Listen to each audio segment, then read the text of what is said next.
Biz negativchilik umuman fikrimizni bildirmaymiz, chunki negativga fikr bildirsangiz joyingizda qotib qolasiz yo orqaga qarab ketasiz. Biz faqat oldinga yuramiz, chunki mahsulotlarimiz o'ziga gapiradi, marketing o'zi uchun gapiradi.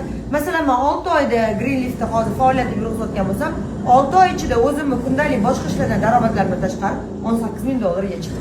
Wow! $18,000 ishladim. $18,000 ishladim.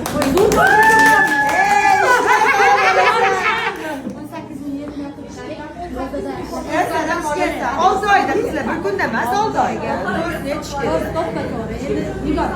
Hop, men erishgan narsalarim haqida aytadigan bo'lsam, avvalambor juda ham zo'r super mahsulotlarga erishdim.